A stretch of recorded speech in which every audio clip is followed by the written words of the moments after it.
Hamas एक ऐसी organisation है जिसको इजराइल सेल्फ गवर्नेंस के तौर पे इजराइल की गवर्नमेंट ज़ायनिस्ट फोर्सेस एक्सेप्ट करती हैं कि वो एक इलेक्टेड गवर्नमेंट है। इसके बारे में जो नरेंद्र मोदी जी ने कहा है कि वो टेररिस्ट ऑर्गेनाइजेशन है, यूएनओ मानती है, उनकी सबकी ज्यादातर की लिस्ट है, उसमें हमास का नाम कहीं नहीं है। प्रधानमंत्री जी से इसीलिए हमारी वो है ना कि वो डिग्रियां तो बहुत सारी हैं उनके पास, लेकिन समझ नहीं है उन्हें। जो इजराइल है उसे भारत देश रिकॉग्नाइज नहीं करता था, हमारे डिप्लोमेटिक रिलेशंस नहीं थे उनसे। नरेंद्र मोदी जी ने अपने जाती मफाद के लिए, अडानी जी को शायद हाइफा का पोर्ट मिला है अभी देश और प्रधानमंत्री में से एक को चुनना पड़ेगा, तो हम हर बार देश को चुनेंगे, प्रधानमंत्री को नहीं। इजराइल का आतंकवाद कभी उन्हें नजर नहीं आया, लेकिन मजलूम ने अगर कहीं रिएक्शन दे दिया, जवाब दे दिया, तो वो आतंकवादी हो गया। असल आतंकवादी अगर कोई है तो वो इजराइल है। और मुसलमानों को निशाना बना के पूरी इस्लामिक वर्ल्ड की जो 57 कंट्रियां हैं, देश का नुकसान करने के लिए उनसे दुश्मनी करा रहे हैं। जालिम हमेशा जालिम के साथ खड़ा होगा, मजलूम के साथ कभी खड़ा नहीं होगा। अगर वो जंगे आजादी के सिपाही हमारे वो आतंकवादी नहीं थे तो फिलिस्तीन के लोग भी आतंकवादी नहीं है। उन पर जंग मुसल्लत की गई है, वो शरणार्थी थे। देश की खुशहाली और तरक्की अगर दंगे और फसाद में है तो हम दंगे फसाद के लिए तैयार हैं, कमजोर नहीं। हम तमाम मुसलमान जमा होकर अपने हिंदू भाइयों से ये पूछना चाहते हैं कि आखिर हमसे खता क्या हुई है, हमने देश का कब नुकसान किया है, हम देश के कब काम में नहीं आए हैं, हमने देश के लिए कब जान देने से अपने आप को बचाया है, परहेज किया है, आखिर हमसे नफरत की वजह क्या है। इस माने में कह रहा हूं कि उन्होंने देश को खोखला करने का काम किया है, देश को बेचने का काम किया है, देश को नुकसान पहुंचाने का काम किया है। हिंदू समाज तक मैं अपनी ये बात पहुंचाना चाहता हूं कि हम देश के साथ थे, देश के साथ हैं और इंशाअल्लाह देश के साथ रहेंगे।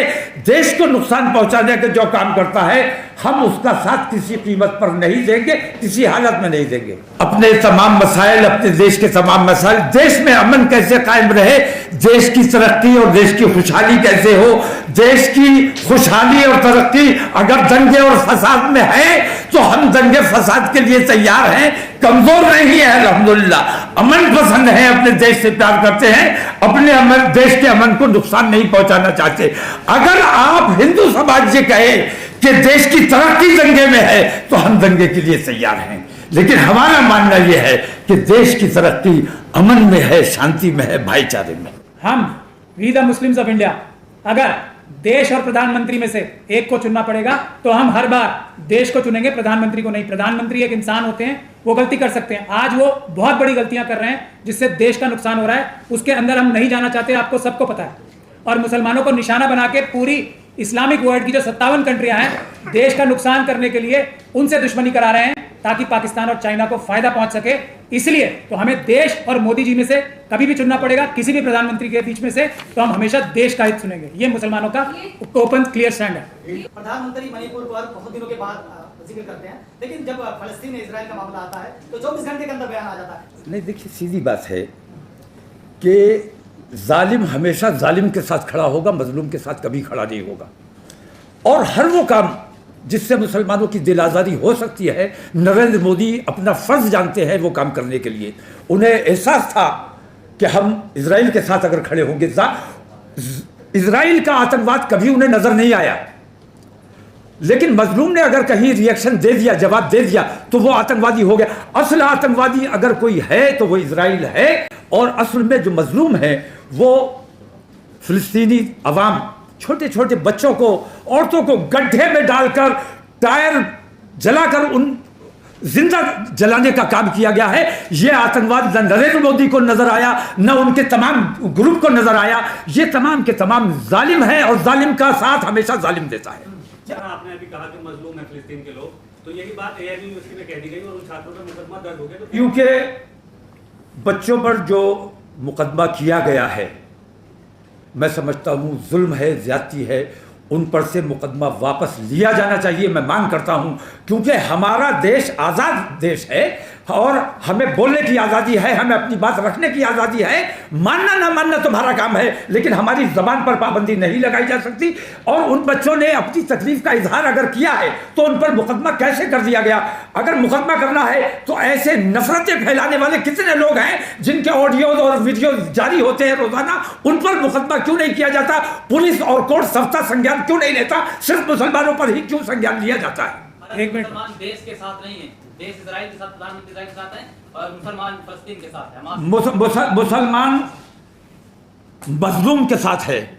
मुसलमान अपने देश से प्यार करता है और वो लोग अपने देश की, अपनी जमीन की लड़ाई लड़ रहे हैं जिनको आतंकवादी कहा जा रहा है। अगर हम अपने देश के लिए कुर्बानी देते हैं, जैसे हमारे शहीदों ने किसी मुल्क को आज़ाद कराने के लिए कितनी लड़ाइयाँ लड़ी, शहीद हुए, उन तमाम को अगर आतंकवादी कहा जा सकता है तो फिलिस्तीनियों को आतंकवादी कहा जाना चाहिए। और अगर वो जंगे आज़ादी के सिपाही हमारे वो आतंकवादी नहीं थे तो फिलिस्तीन के लोग भी आतंकवादी नहीं हैं। उन पर जंग मुसल्लत की गई है, वो शरणार्थी थे जो उनकी ज़मीन पर काबिज हो गए हैं।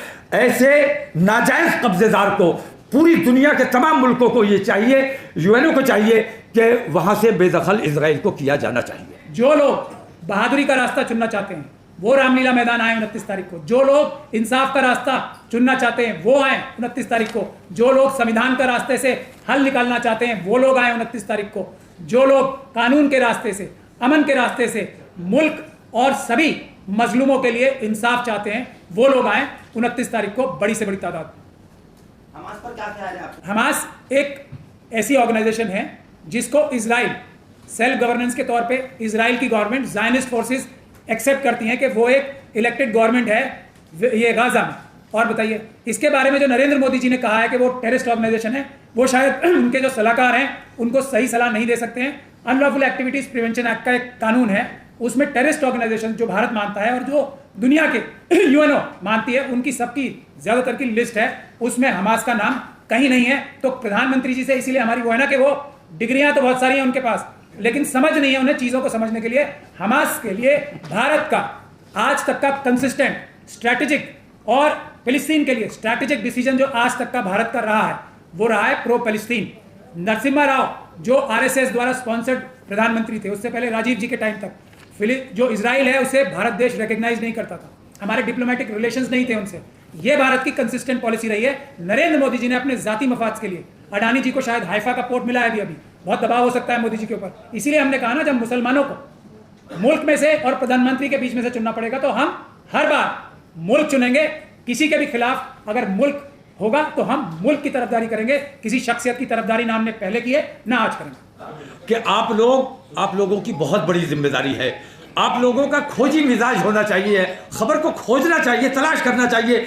नरेंद्र मोदी जी ने जो इजराइल की हिमायत की है, बिना मांगे उनको हिमायत दी है, इसके पीछे बहुत सी वजूहात हैं। एक तो उन्होंने भारतीय जनता पार्टी की रूह को ठेस पहुंचाने का काम किया है। भारतीय जनता पार्टी की रूह मैं मानता हूं कितना संघर्ष किया, कितनी जद्दोजहद की अटल बिहारी वाजपेयी ने। उन्होंने खड़ा किया, उन्होंने मेहनत करके यहां तक पहुंचाया। उन्होंने इजराइल की मुखालफत की, फिलिस्तीन की हिमायत की, और इन्होंने भारतीय जनता पार्टी की रूह के खिलाफ ये फैसला लिया।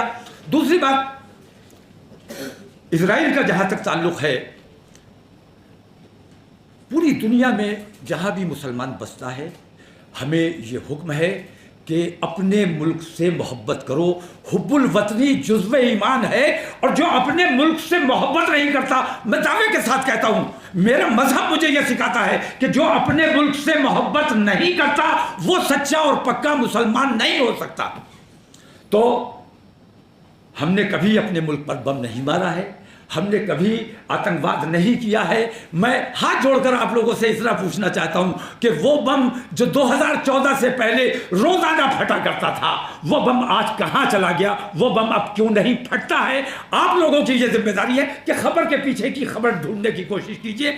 नरेंद्र मोदी ने जो इजराइल की हिमायत की है, आप जरा इसकी भी खबर लीजिए कि माननीय अडानी जी को इजराइल की सबसे बड़ी बंदरगाह दी गई है, उसके बदले में इनको हिमायत देना पड़ी है। ये आप लोगों के खोजने, आप लोगों के समझने की चीजें हैं। आप लोग अगर सही बात अवाम तक पहुंचाएंगे तो बड़ा एहसान होगा, और अगर मुंह देखी बातें करेंगे तो हम तो अल्लाह वाले लोग हैं। जो सही लगता है, किसी को भी बुरा लगे, जो सही है वो हमें कहना है।